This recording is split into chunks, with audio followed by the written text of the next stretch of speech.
Okay, तो आज इस फोन का एक्सपीरियंस शेयर करने वाले हैं भाई इस वीडियो में। मार्केट का हाल जो अभी है, स्पेशली 25,000 रुपए के आसपास, ये सैमसंग का एक ऐसा फोन है जिसे हम एक पॉपुलर फोन कह सकते हैं बिकॉज क्योंकि देखो आप, इस फोन में स्नैपड्रैगन 6 Gen 3 है, LPDDR5X रैम है, UFS 3.1 स्टोरेज है, 120 हर्ट्ज सुपर एमोलेड डिस्प्ले, और अभी जो हाल है ना मार्केट का, सैमसंग की ब्रांडिंग, फिर देख के वो मुंह में लालच आ ही जाता है थोड़ा सा टेक वाला। आप में से काफी सारे लोगों ने कहा लॉन्ग वीडियो चाहिए भाई, थोड़ा टेस्ट करके बता दो। फिर क्या था, इस फोन को एक्सपीरियंस किया, क्या अच्छा है क्या नहीं, गुड बैड एवरेज, मेरा मतलब आप समझ रहे होंगे, सब बताता हूँ। जय हिंद दोस्तों, क्या हाल है, आप अपना कमेंट में बताइए, मैं इसका वीडियो में बता देता हूँ, मामला क्लियर हो जाएगा। तो ये है सैमसंग गैलेक्सी M47 5G। इसको लॉन्च किया गया ऑफर वगैरह के साथ, वैसे ये अंडर 25,000 आया था, 23,000 समथिंग का, पर वो सारे ऑफर मिला के था जिसको मिल पाया होगा। लेकिन लॉन्च होने के कुछ ही दिन बाद इस फोन का प्राइस भाई बढ़ गया, मतलब 33,000 का आ रहा था। डेफिनेटली उस प्राइस में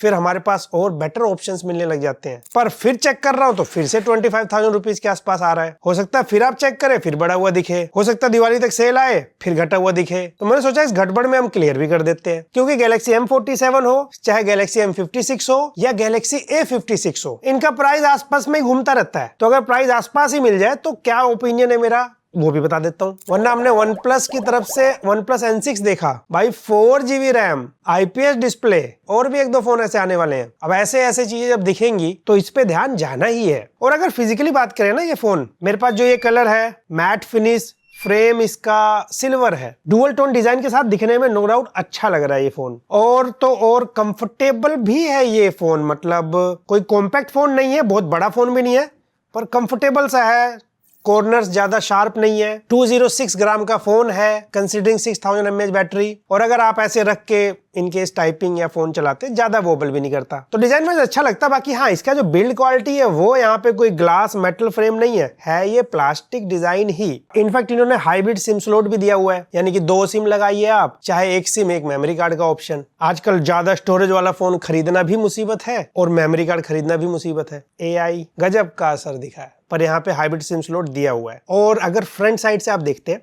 बेजल्स थोड़ा आपको ज्यादा दिखेंगे, स्पेशली बॉटम साइड, लेकिन बेजल्स की स्टोरी ऐसी है, क्योंकि ये रिव्यू है तो मैं सीधा अपना ओपिनियन बता रहा हूँ। या तो वो शुरू में ही पहली नजर में लगेगा अरे यार क्या है ये, मुझे पसंद ही नहीं आया, बात खत्म। लेकिन अगर शुरू में आपको ऐसा कोई फील नहीं आता ना, तो ये थोड़ा सा जो ज्यादा है ना, उसके साथ आपको थोड़ा थोड़ा यूज करते हुए आदत लग जाती है। जब भी मैं फोन स्विच करता हूँ, फोल्ड फोन में क्रीज की आदत या ये थोड़ा सा बेजल्स की आदत धीरे धीरे कम लगने लग जाती है। फोन में कैमरा कैसा है, परफॉर्मेंस कैसा है, बैटरी कैसा है, कनेक्टिविटी कैसा है, वो ज्यादा इंपॉर्टेंट फैक्टर बन जाता है, या डिस्प्ले क्वालिटी भी। ये रियल लाइफ बता रहा हूं मैं, कोई जस्टिफाई नहीं कर रहा हूं। बस प्रॉब्लम इसके साथ वही होती है कि इसके अंदर एक ऐसी चीज है जो डेफिनेटली सैमसंग को यहाँ कॉम्प्रोमाइज नहीं करना चाहिए था, पर इन्होंने किया है, वो है सिंगल स्पीकर। यस, एक ही स्पीकर है यहाँ बॉटम साइड, तो डुअल स्टीरियो स्पीकर जैसा तो डेफिनेटली नहीं होगा, नॉर्मल सा ही है। वैसे सिंगल स्पीकर हमने एक CMF फोन 2 Pro में देखा था, जो सिंगल होके भी थोड़ा अच्छे क्वालिटी वाला सिंगल था, मुझे याद है, लेकिन वो भी नहीं दे पाए अपने नथिंग फोन 3 लाइट में। फिर वैसा जहां से लिया था मना कर दिया था क्या स्टॉक देने से। होता क्या ना, स्पीकर भाई, मुझे मतलब एज ए स्टूडेंट मैं कुकिंग भी करता रहा हूँ पास्ट में, मैं बहुत ज्यादा ईयरफोन या हेडफोन नहीं लगाता हूँ, बहुत ज्यादा नहीं, तो नहाते हुए, खाते हुए, काम करते हुए गाना सुन लिया। आजकल पॉडकास्ट भी लोग सुन लेते हैं, वो अलग बात, उसमें कुछ भी सुनाया जा रहा है, स्पीकर काम आता है। तो यस, ये सिंगल स्पीकर है। आपको गाना सुनने का शौक है तो वही TWS या फिर एक पोर्टेबल स्पीकर खरीदना पड़ेगा, लाइक पोर्ट्रोनिक्स साउंड ड्रम 1, 1000 रुपए में। इसको मैंने इतना प्रमोट कर दिया ना, पोर्ट्रोनिक्स वालों को कमीशन देना चाहिए।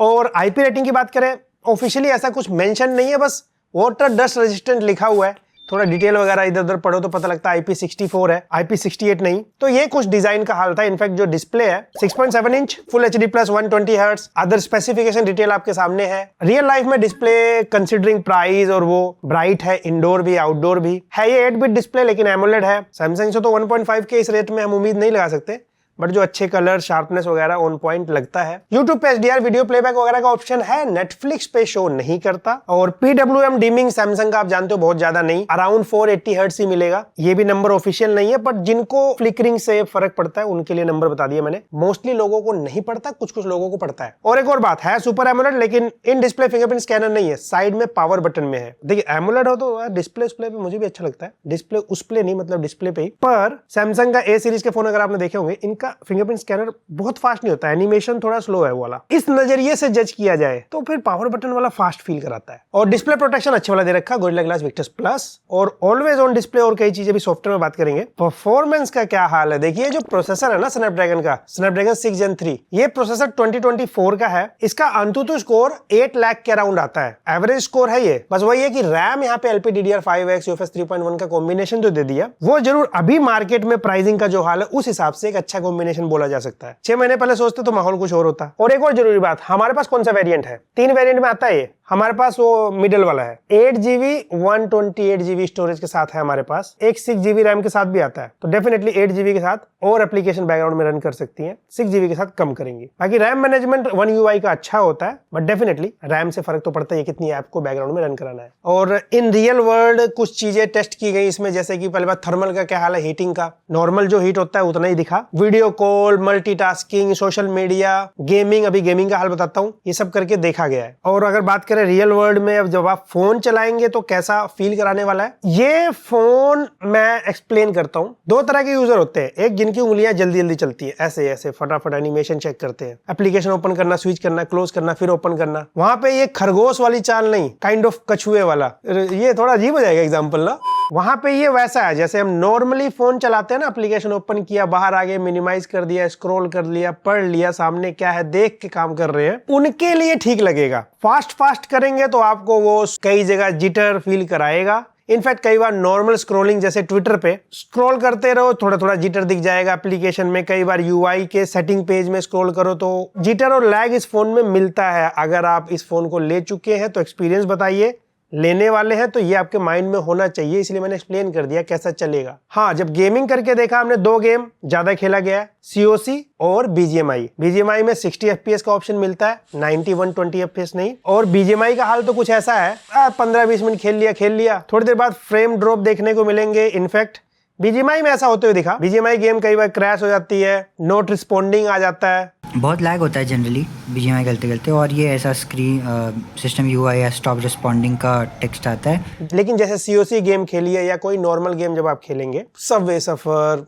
8 बॉल पूल, तो इस तरह की गेम्स आप खेल सकते हो। अब आप सोच लीजिए आप किस तरह के यूजर हैं। और ये सैमसंग का फोन है तो जाहिर सी बात है One UI के साथ आता है। ये Android 16 के साथ है अभी, One UI 8.5 के साथ। जब Android 17 आएगा तो One UI 9 मिलेगा। और अपडेट के लिए तो सैमसंग का फोन है तो लॉन्ग मिलता ही है। आने वाले टाइम में 6 इयर्स तक अपडेट मिलने वाला है। सॉफ्टवेयर का हाल कुछ ऐसा है कि NFC दिया हुआ है, तो आप सैमसंग वॉलेट यूज कर सकते हैं। जो लोग सैमसंग यूज करते हैं जैसे बिक्सबी रूटीन वगैरह, वो तो यहाँ भी मिलेगा। अब बहुत सारे लोग सैमसंग का फोन ले लेते हैं, यूज भी नहीं करते ये, लेकिन जो यूज करते हैं फिर वो कहते हैं अरे सैमसंग का बिक्सबी रूटीन और एप्पल का shortcut, 2 best combination from 2 enemy brands. और उसके अलावा इनका अपना डायलर तो सभी फोन में मिलता है, तो call recording without announcement yes कर सकते हो आप। AI के फीचर्स इसमें बाकी जो इनके फ्लैगशिप सीरीज की तरह इसमें नहीं मिलने वाले हैं। बेसिक वही सर्कल टू सर्च मिल जाएगा, जेमिनी वगैरह तो आपको मिल ही जाएगा। और हाँ, यहाँ पे सॉफ्टवेयर ने कुछ चीजें नोटिस करी, जैसे यहाँ पे आपको 120 हर्ट्ज रिफ्रेश रेट मिलता है। 2 ही ऑप्शन मिलेगा, या तो 60 कर लीजिए या फिर अडेप्टिव कर लीजिए। फिक्स 120 वाला नहीं है। पर सैमसंग का 120 हर्ट्ज काफी सारी एप्लीकेशन के लिए, इनफैक्ट काफी पहले से ही मोस्टली एप्स के लिए ऑप्टिमाइज रहता है, तो अडेप्टिव सही काम कर लेगा। परफॉर्मेंस वैसे मिलेगा जैसे मैंने बताया, बस रिफ्रेश रेट की मैं बात बता रहा था। और One UI को बेस्ट UI में से बोला जाता है, पर डेफिनेटली फ्लैगशिप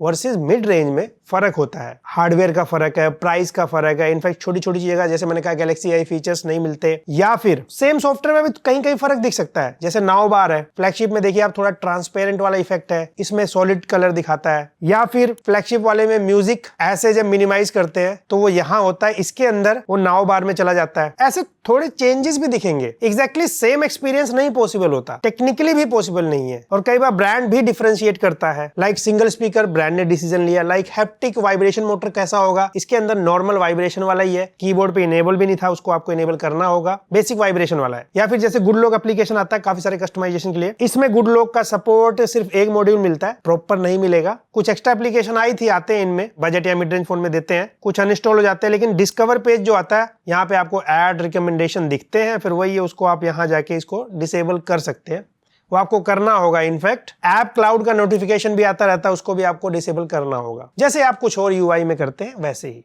यहाँ भी थोड़ा स्मार्टली सेटअप करना पड़ेगा। और एक और चीज जो कि मुझे मिसिंग लगा इस फोन में, जो कि दिया जा सकता था, मतलब सुपर एमोलेड डिस्प्ले, अच्छी डिस्प्ले है, ऑलवेज ऑन डिस्प्ले इसमें नहीं दिया हुआ है। बहुत सारे लोग बैटरी बचाने के लिए ऑफ करके रखते हैं, उनको तो दिक्कत नहीं है। मेरे जैसे यूजर या बहुत सारे यूजर ऑन करना पसंद करते हैं, मैं तो परमानेंट ऑन रखता हूँ। तो इस तरह के यूजर अगर आप हैं तो ये ऑप्शन नहीं है। एंड कैमरा की बात करें उससे पहले मैं बैटरी कनेक्टिविटी भी बता देता हूँ। 6000 mAh की बैटरी है, 45 वोल्ट तक की चार्जिंग सपोर्ट करेगा। बॉक्स में तो चार्जर आता नहीं है, इनका केबल ही आता है। वैसे कोई बैक कवर, कोई स्क्रीन प्रोटेक्टर भी नहीं आता फोन पे, जैसे हमने बाकी सैमसंग के फोन में देखा है। बैटरी एसओटी चेक किया गया, जैसे जिस तरह का यूजर, सबका एसओटी अलग अलग आता है। एक यूजर अंदाजा लगा लेता है, मैं यही काम पिछले फोन में कर रहा था, अभी कर रहा हूं तो कैसा लगा। इसका एसओटी 8 आवर्स के आसपास आया है और 6000 mAh के हिसाब से थोड़ा और ऊपर जा सकता था, like 8 hour 30 minute to 9 hours तक। ज्यादा ड्रेन नहीं हो रहा, बट स्लाइटली सॉफ्टवेयर अपडेट से इसको इंप्रूव किया जा सकता है। अदरवाइज मतलब होता ना स्टैंड बाय टाइम, मतलब फोन पड़ा है रात भर, बैटरी ड्रेन अपने आप कितना हो रहा है, मोबाइल डाटा ये सब ऑन है तो ज्यादा नहीं हुआ। ऑलवेज ऑन डिस्प्ले में तो है भी नहीं, ऑफ करने के बाद भी हमें ज्यादा नहीं दिखा, मतलब 2% हुआ था पूरी रात में। और कनेक्टिविटी के लिए एयरटेल एंड सेकेंडरी सिम इसमें बीएसएनएल था। कॉल ड्रॉप या कनेक्टिविटी इशू तो नहीं दिखा। वैसे कनेक्टिविटी ऑप्शंस आपके सामने है, 4G plus career aggregation show करता है, बाकी नंबर ऑफ 5G बैंड और अदर डिटेल्स आपके सामने है। तो कनेक्टिविटी में प्रॉब्लम तो नहीं मिली, बट हाँ वाईफाई 6 पहले सब में आता था, कुछ ब्रांड अभी वाईफाई 5 देने लग गए हैं। इसमें भी वाईफाई 5 है और ब्लूटूथ 5.1। अदरवाइज नॉर्मली वाईफाई 6 और ब्लूटूथ 5.4 मिलता है हमें, तो वहां पे कॉस्ट कटिंग की गई है। और ये चीज मैं पिछले कुछ महीनों से जो फोन लॉन्च हो रहे हैं अलग अलग ब्रांड में मैं नोटिस कर रहा हूँ, वो यहाँ भी हुआ और लोग भी कर रहे हैं। एंड कैमरा का क्या हाल है, 2-3 कैमरा दिखेंगे आपको, काम का 2 ही है। 50 मेगापिक्सल मेन है और अल्ट्रा वाइड एंगल कैमरा सिर्फ 5 मेगापिक्सल है और एक मैक्रो दे दिया है 2 मेगापिक्सल। Selfie 12 megapixel. कैमरा का क्या हाल है, बहुत सारी फोटोज मैं गूगल ड्राइव में भी अपलोड करके वीडियो के डिस्क्रिप्शन में दे दूंगा, तो आप खुद भी देखिए तो अंदाजा भी लग जाएगा। मैं कुछ चीजें जरूर बता देता हूँ। फोटोज इसकी ना डिसेंट बोलूंगा मैं, अब ये डिसेंट को मैं एक्सप्लेन कर देता हूँ। अल्ट्रा वाइड ज्यादा डिटेल की उम्मीद नहीं लगा सकते जहां पे लाइट कम हो, लेकिन इसका ultra wide angle camera white balance अच्छा कर लेता है, मेन कैमरे से भी कई बार ज्यादा। ये वाली फोटो आप देख रहे हो, यहाँ ग्रीन कलर एक्चुअल जो ग्रीन था वो अल्ट्रा वाइड ज्यादा बेटर दिखा रहा है। इनफैक्ट यहाँ भी पत्ते का कलर अल्ट्रा वाइड बेटर दिखा रहा है, तो वो इनकंसिस्टेंसी है। बाकी और बहुत सारी फोटोज दिखाता हूँ आपको, थोड़ा अप और डाउन दिखेगा, बट ओवरऑल आप ठीक ठाक फोटोज ले सकते हो। सेल्फी फोटोज भी आप देख सकते हो, ये सारी अलग अलग क्लिक की गई हैं। हाँ, माइक क्वालिटी का क्या हाल है, वीडियो कॉलिंग के टाइम माइक क्वालिटी अच्छा है और वीडियो रिकॉर्डिंग के लिए 4K 30 FPS का ऑप्शन मिलता है। एंड नॉर्मली अभी हम लोग वॉक कर रहे हैं तो स्टेबलाइजेशन का आइडिया लग जाएगा। ओके, तो फोकस टेस्ट कर लेते हैं। ओके, कर लिया। डन। तो ये अल्ट्रा वाइड कैमरा का सैंपल है from the same situation from the same time. अभी 7 बजकर, जैसे मैंने कहा था 7:14 हो रहे हैं। ये है वो लाइट जिसके आसपास मैं वीडियो रिकॉर्ड कर रहा हूँ। सेल्फी लेकिन 4K नहीं है, यहाँ 1080p ही मिलेगा, 30 FPS ही मिलेगा मेन कैमरा के 4K और सेल्फी कैमरा से। भाई ये रेड पहन के क्यों बैठे हम लोग? शुभम इधर देखो।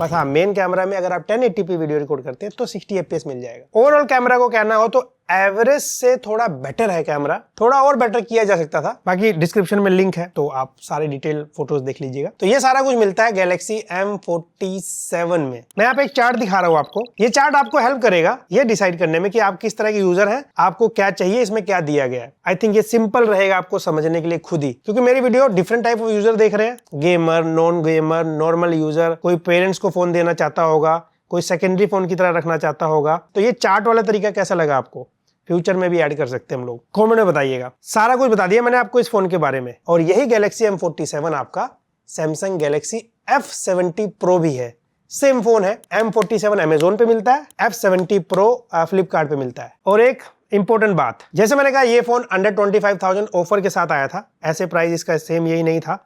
हमने इसका प्राइस 30,000 से भी ऊपर जाते हुए देख लिया, फिर नीचे आते हुए देख लिया। तो जब ये सब होते हुए दिखे आपको, एंड सेम टाइम कुछ और फोन जैसे सैमसंग गैलेक्सी M56 भी आता है, 30,000 के आसपास ही गैलेक्सी A56 भी दिख जाता है। ये सिर्फ उनके लिए बता रहा हूँ जिनको तीनों में माइंड में आ रहा हो और दिख रहा हो आसपास रेट में। तो कौन किससे बेटर है, तो पहले नंबर पे मैं कहूंगा गैलेक्सी A56 बेटर है। सिर्फ एक्जिनोस देख के आप ये मत सोचिएगा अरे एक्जिनोस से काम खत्म हो गया, मैं रियल वर्ल्ड एक्सपीरियंस की बात बता रहा हूँ। उसकी बिल्ड क्वालिटी, कैमराज एंड बाकी चीजें सारा कुछ। दूसरे नंबर पे मैं गैलेक्सी M56 को रखूंगा और तीसरे नंबर पे मैं इस सैमसंग गैलेक्सी M47 को रखूंगा। खैर ये मेरा ओपिनियन था, इनफैक्ट मैं ऐड करूंगा इस वीडियो में, एडिटिंग के बाद हमारा ध्यान गया, हम चेक कर रहे थे तो हमने देखा अमेजोन पे भी गैलेक्सी A56 और M56 का यूजर रेटिंग बेटर है, 4+ प्लस है M47 के कंपैरिजन में क्लियर, यानी कि मेरा एक्सपीरियंस और यूजर का एक्सपीरियंस यहाँ मैच कर रहा है। और जैसा मैंने चार्ट दिखाया उस हिसाब से भी आप अपना डिसीजन ले सकते हैं आप कैसे यूजर है। और यूजर आप कैसे भी हो, सब्सक्राइब जरूर करिए इस चैनल को, क्योंकि हर तरह के यूजर के लिए वीडियोस आती रहेंगी। और कोई ये फोन यूज कर रहा है, एक्सपीरियंस प्लीज कमेंट में बताइए, लाइक करिए वीडियो को, शेयर करिए अगर इस फोन के बारे में कोई जानना चाहता है। मैं मिलता हूं आपसे अगली वीडियो में।